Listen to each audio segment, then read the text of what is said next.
अवधो फुल्लकुशेशयो प्रविलसत्कासार मध्ये भवन्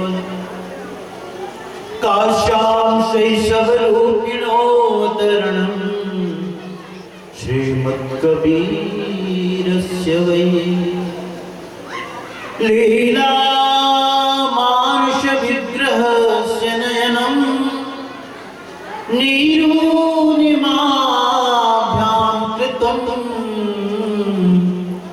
रामानन्दमनस्विनः पुनर्भू शिष्यत्वमस्य प्रभो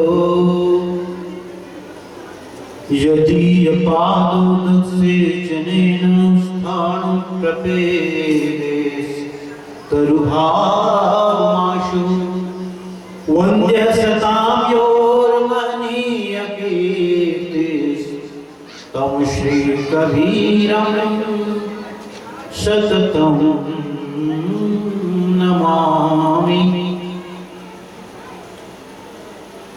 नमः सद्गुरुदेवाय नमो मंगलरूपिणे नमः सत्यस्वरूपाय कबीराय नमो नमः। नौम्यादिब्रह्म सर्वस्य कारणं करणं तथा तद्रूपं सद्गुरुं वन्दे कर्मरेखा प्रशान्ते।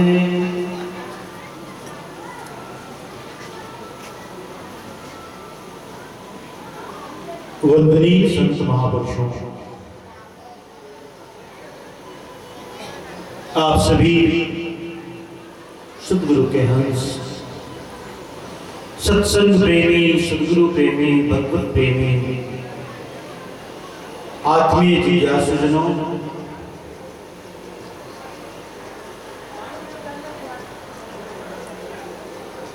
मेरे साथ सभी संतजन हैं, साध्वी माताएं आई हैं,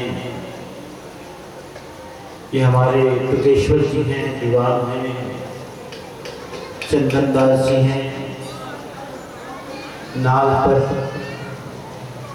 हारमोनियम और मुख्य गायक, हारमोनियम वादक और मुख्य गायक हमारे श्री अनुपम जी, और ये हमारे गौतम दास जी साहब हैं, उनके बगल में नवागंतुक संत हैं, और आप सभी हैं। महंत श्री विधिदास जी साहेब और समिति के अध्यक्ष श्री रमेश्वर साहू जी, सभी पदाधिकारीगण, हमारे श्री अरुण कुमार जी आए, खड़े हो जाओ, खड़े हो जाओ, बैठो बैठो, जरा सब ऊपर बैठे, कोई नहीं ऊपर बैठो, नहीं ऊपर हो या नीचे हो, कहीं भी हो, थोड़ा हाथ जोड़ के सबको बंदगी करो। हाँ, पैर अगर गड़बड़ है, कमर में दर्द हो तो मैं सबको कहता हूँ भाई अपनी सुविधा अनुसार बैठो। हाँ हाँ बैठो, कुर्सी पर। ये हमारे श्री अरुण कुमार जी हैं। अभी निमोरा में जो हमारा 3 दिवसीय कार्यक्रम था, कल समापन जिसका हुआ, उसके आयोजक श्री अरुण कुमार साहब, इन्होंने 3 दिन का कार्यक्रम बड़े भाव, बड़े प्रेम उत्साह से करवाया। जानते हो क्यों?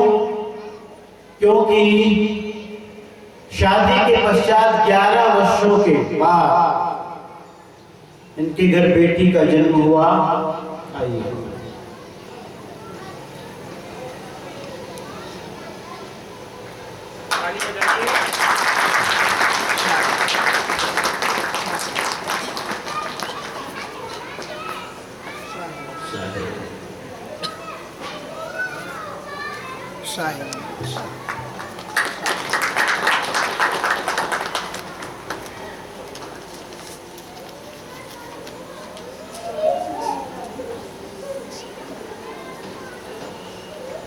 बेटी के आगमन की खुशी में इन्होंने त्रिदिवसीय कार्यक्रम का आयोजन किया था। अरुण, पता चला कि कुछ पैरों में तकलीफ है तो कुर्सी में बैठ सकते हो, ऐसे कुछ बात है। और बहुत ही सुंदर, बहुत ही भव्य, बहुत ही दिव्य कार्यक्रम अच्छी व्यवस्था के साथ संपन्न हुआ। कल तक हम वहीं थे, खूब उत्सव मनाया गया, उत्साह मनाया गया। श्री अरुण कुमार जी, इनके पिता श्री ध्रुवाराम जी, इनके भाई योगेश जी, साथ में जो आए हैं उनके जीजा श्री हैं बरसाती लाल जी। प्यारे हरिजनों, शरीर के साथ दुख का तादात्म्य संबंध है। शायद कहते हैं बहुत दुख की खानी तब बची हो जब राम नहीं जाने। हे साधकों, हे शिष्यों, हे संतों, हे साधुओं, साहब संबोधित करते हैं सबको। बहुत दुख की खानी, ये मनुष्य की योनि दुख से परिपूर्ण है। 3 बार दुख।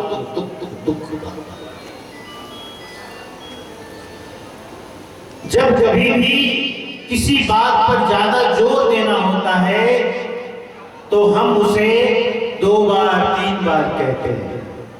जैसे किसी को बुलाना है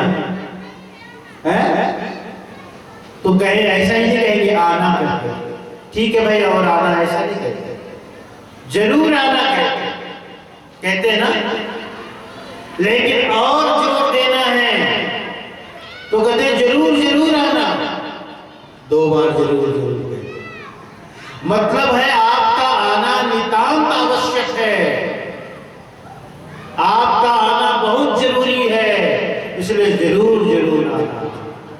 शायद 3 बार दुख कहते, बहुत दुख की खानी तब बची हो जब राम नहीं जाए। राम का अर्थ है जो हम सबके शरीर में जो विराजमान चैतन्य देव है, घट घट निवासी आत्मा राम। रमन्ते योगिनो यस्मिन् स राम, जिसमें योगी जन निरंतर रमण करते हैं उसे राम कहा गया। बीजक का एक शब्द सदगुरु कबीर साहब के बीजक ग्रंथ में जहां भी राम का उन्होंने राम शब्द का प्रयोग किया, आत्मा के लिए किया, चैतन्य देव आत्मा के लिए, स्वयं के लिए किया। अगर उन्हें भगवान श्री रामचंद्र के बारे में कुछ कहना हुआ तो वहां पर सिर्फ राम नहीं कहते, साहब एक जगह कहते हैं बीजक, भगवान श्री रामचंद्र जी से कुछ के प्रति कुछ कहना था तो क्या कहते हैं, दशरथ सुत त्रिलोक ही जाना, और राम नाम का मर्म है आना। आना माने दूसरा, अन्य, और आना। इस जगत है, संसार है, दशरथ के पुत्र श्री राम को ही जानते हैं, लेकिन राम का अर्थ दूसरा है। राम का अर्थ और है आना। दशरथ सुत त्रिलोक ही जाना, और राम नाम का मर्म है, भेद, रहस्य कुछ और है। तो क्या है भेद? साहब यही कहते हैं भेद कि राम अर्थात हम सबके अंदर रहने वाला चैतन्य, जो सत्य है, जो शुद्ध है, जो बुद्ध है, जो सत्य है, चित्त है, आनंद है, शुद्ध है, बुद्ध है, अविनाशी है, अनश्वर है, वह चैतन्य देव। उससे नहीं जाता। बहुत दुख दुख दुख की खानी, तब बची हो जब राम ही जानी। कहते हैं संसार सागर जगत में सर्वत्र में देखता हूं, दुख ही दुख नजर आता है। और बिल्कुल सत्य है। जितने यहां बैठे हो, माताएं बैठी हैं, भाई जन बैठे हैं, एक एक करके मैं पूछूं कि आप ठीक हैं? प्रथम तो बोल ही देंगे कि हाँ साहब सब ठीक है। लेकिन मैं थोड़ा और खुले दूंगा तो कहीं ना कहीं कोई ना कोई समस्या, दुख, परेशानी, पीड़ा जरूर। और इसका पता कब चलता है? जब इतना यहाँ ये बात फैला दी जाए कि धर्माधिकारी साहब के पास ऐसा भभूत है, वो भभूत साहब दे देते हैं तो हर तरह की पीड़ा परेशानियां दूर हो जाती है। फिर देखना कल मान जी के घर के सामने कितनी बड़ी लाइन लग जाएगी, बहुत लंबी लाइन। हाँ, और उस लाइन में कुछ लोग तो सचमुच दुखी होंगे, कुछ लोग ऐसे ही हो जाएंगे, एक कल मुनी पिरा दे, चलो ना हो लोग ठीक हो जाए, साहब से मांग लो का हुआ। हाँ? बहुत लोग ऐसे भी चले जाते हैं। कभी कभी हम लोग कहते साहब बड़ी तकलीफ है, पीड़ा है, आरती चौका में बैठते हैं तो परवाना देते हैं, लेकिन उसे गुप्त रूप से देते हैं। कभी माइक में बोल करके नहीं कि जो जो दुखी है, पीड़ित है, आ जाओ साहब परवाना देंगे। फिर वो तो पूरा उठ गया, सब लोगों को परवाना ही चाहिए हो। हमारे खसिया के आजू बाजू भी बहुत सारे भक्त सेवक जन रहते हैं। चौका आरती में मैं परवाना देते देखे बड़ा परेशान रहता हूं, बहुत बड़ा समय निकल जाता है उसमें। एक एक व्यक्ति दो दो चार चार परवाना लेके जाता है। साहेब दाई भर दे दे और एला नोनी भर दे दे और भैंसी घलो बहुत दिन ले किसे किसे करत साहब खाए पी नहीं, भैंसी बन घलो देते थे और क्या क्या जो भी सब पर मांग लेते हैं, दंग रह जाता है। अब उसको क्यों, अब उसको बताया जाए, अरे भाई आदमी तो ठीक है, गाय पशु सबके लिए तुम परवाना मांगते हो, सबके लिए परवाना। सर्वत्र दुख सब व्याप्त है, साहब ने देखा था, अवलोकन किया था, अन्वेषण किया था, देखा हर प्राणी तो छोड़ो, प्राणी तो फिर भी ठीक, मनुष्य की बात, हर मनुष्य दुखी है किसी न किसी रूप में। इसलिए कहा साहब ने 3 बार दुख दुख दुख दुख दुख दुख। और वैसे भी दुख को बताते हैं, ये दुख 3 प्रकार का है ना, दैहिक और भौतिक। देह से संबंधित, देव से संबंधित और भूत से संबंधित। भूत माने प्राणी। 3 प्रकार के दुख हैं। और हमारे यहां भी जो हम अपने गुरुजनों को या हमारे कबीर पंथ में जो बंदगी प्रचलन में है, वो भी 3 बार है ना, 3 बार बंदगी करते हैं। साहे बंदगी, साहे बंदगी और साहे बंदगी 3 बार करते हैं। क्यों करते हैं बताओ भला? हम मन का जान को साहेब इसने हमारा सिखाए के हैं, लड़का रहन तबेले ता हम मन करत आ साहेब। अब तू ही मन बताओ काला काबर करते थे, बोलो ना। 3 बार बंदगी। आपने कभी सुना है भजन? आए हैं संत प्यारे घर में हो हमारे, पूरब के भाग जागे दर्शन हुए सतारे। आए हैं संत प्यारे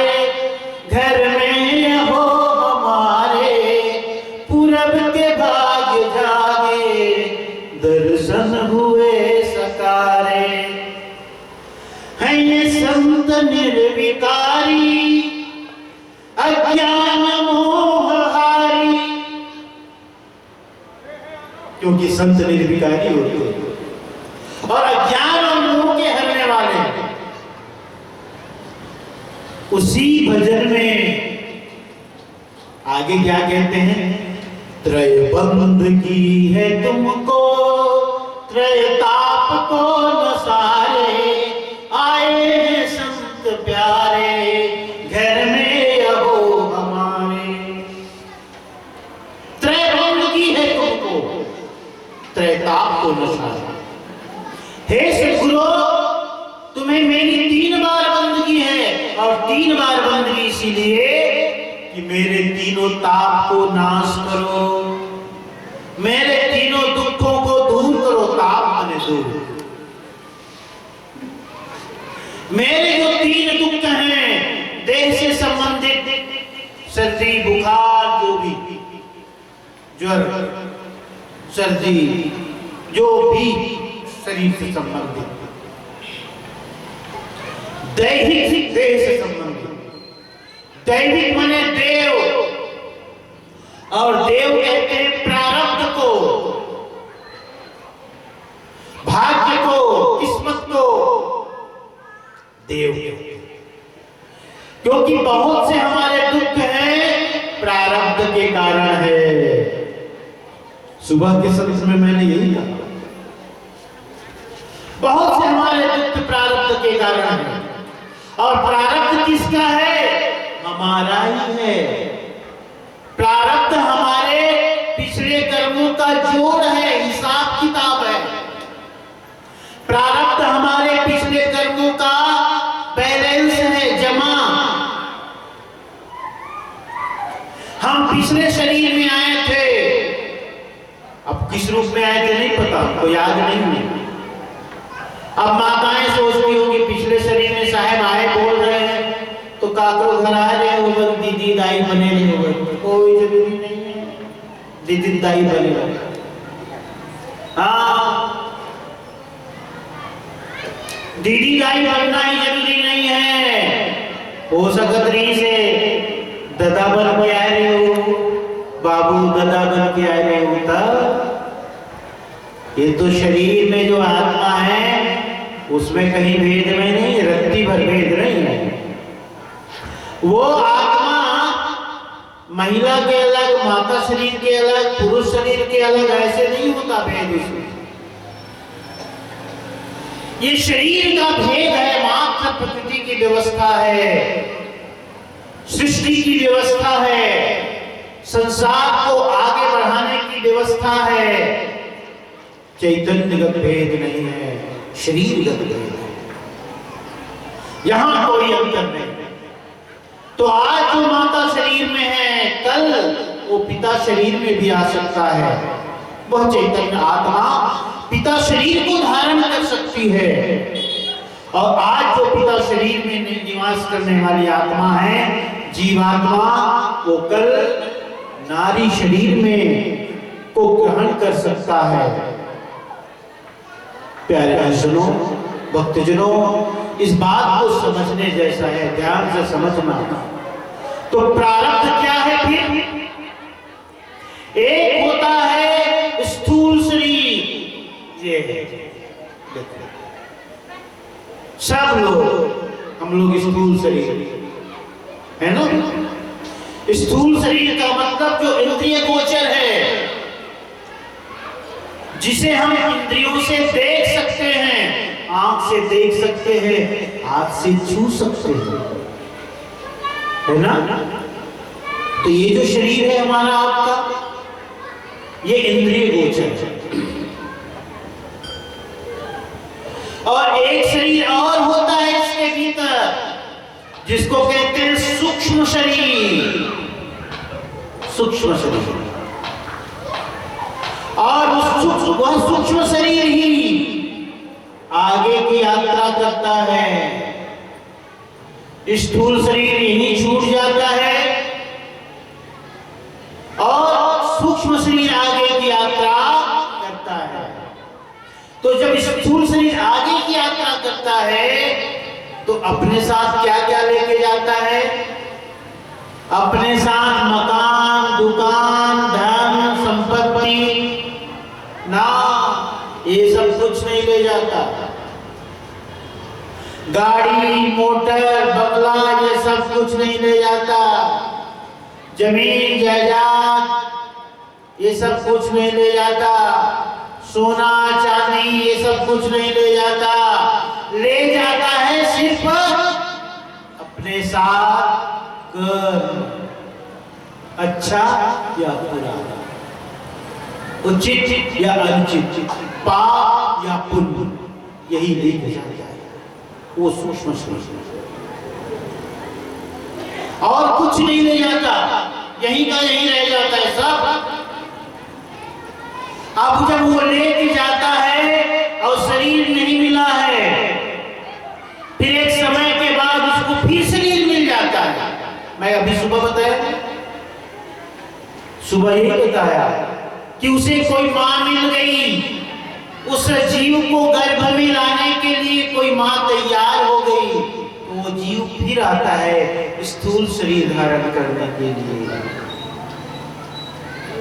और सूक्ष्म शरीर भोगों को भोग नहीं सकता। सूक्ष्म शरीर से, सूक्ष्म शरीर पाप और पुण्य के भोगों को भोगने के लिए स्थूल शरीर धारण करता है। और स्थूल शरीर धारण किए बिना पाप हो, पुण्य हो, अच्छा हो, बुरा हो, कोई भी कर्म को वो भोग नहीं सकता। हिसाब बराबर लगा है, जुड़ा है उसके साथ। शरीर छूट गया, हिसाब किताब छूट गया, ऐसे नहीं समझना, बिल्कुल नहीं।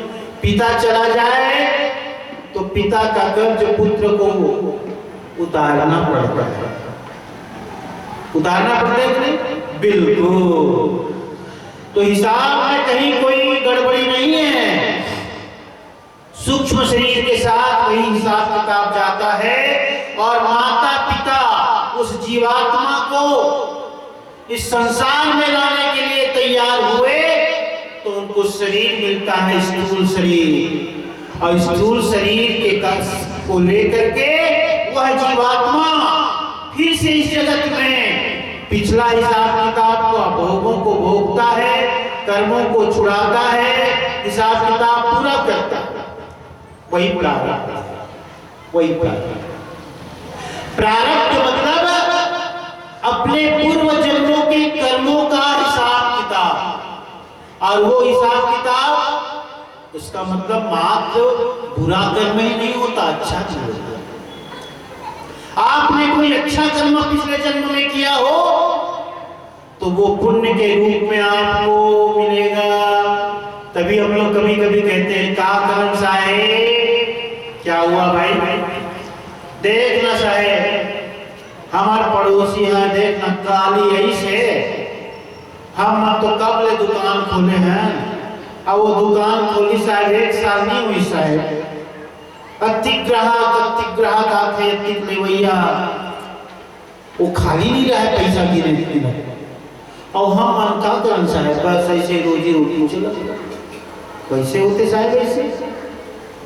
आप 10 साल पहले से दुकान खोले हो, अभी उसको साल भर हुआ, फिर कभी कभी आप कहते देखना साहब मोरो लड़का मन तो बहुत पढ़े लिखे, एमए करे हैं, ओमे करे हैं, बीएड करे हैं, कंप्यूटर करे, सब बोल जाते हो आप।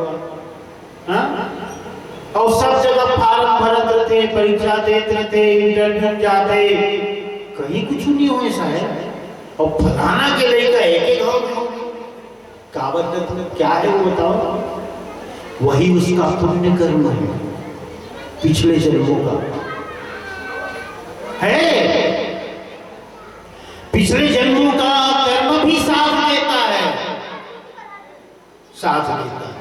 व्यापार में बरकत हो, पढ़ाई लिखाई में उन्नति हो, नौकरी में, धंधा बिजनेस में, तो वर्तमान कर्म के साथ साथ पिछला कर्म भी सहयोग करता है, बूस्टर का काम करता है, बूस्ट करता है।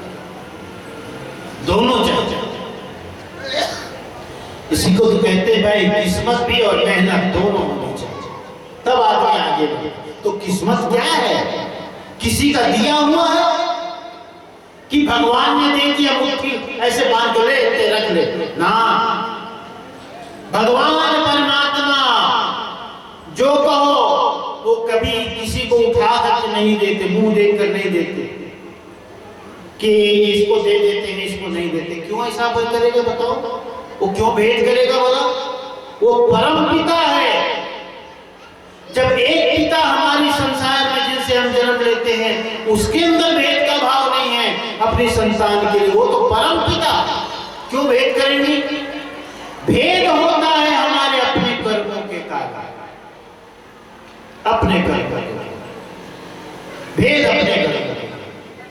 पिता जैसे इस संसार में अगर उसके पास 20 एकड़ की जमीन है, 4 बेटे 5-5 एकड़ सबको बांट दिया, लेकिन क्या होता है?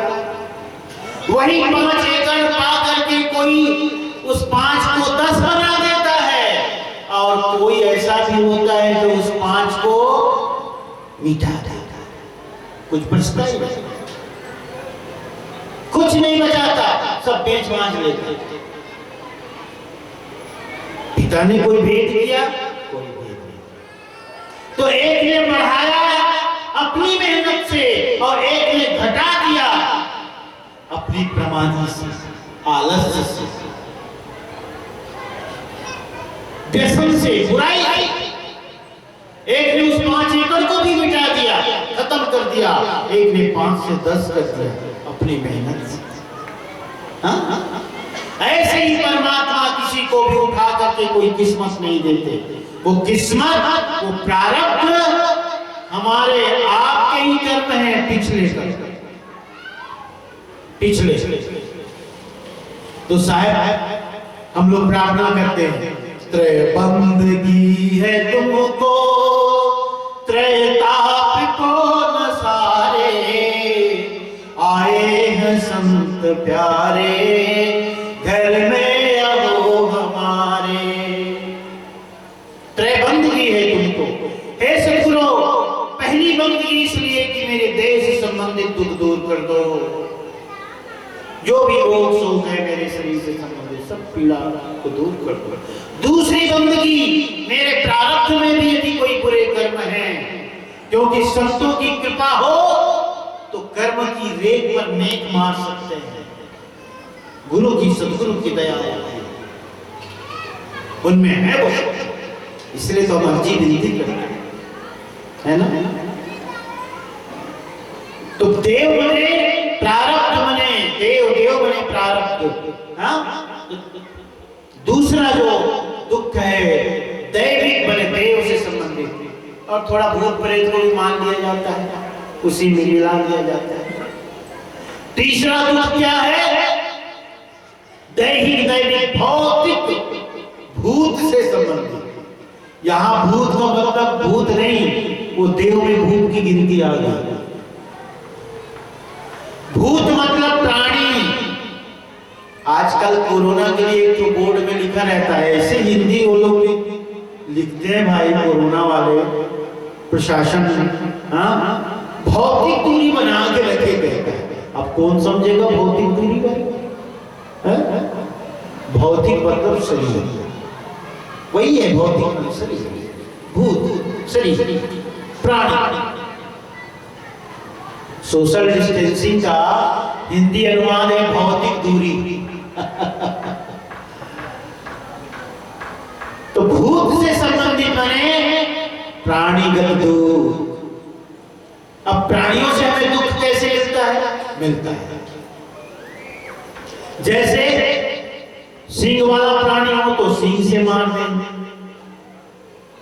दांत वाला हो तो काट दे, कुत्ता उत्ता जैसे, पंजा वाला हो शेर भालू पंजा मार दे, है ना, बिच्छू है तो डंक मार दे, सांप है तो काट दे। तो ये जो भूत प्राणियों से संबंधित है ये तो अब शास्त्र का कथन है, इस सब जगत के समस्त दुख इन्हीं तीनों दुख में आ जाते हैं, समाहित हो जाते हैं। तो सद्गुरु ने कहा बहुत दुख की खानी, उसका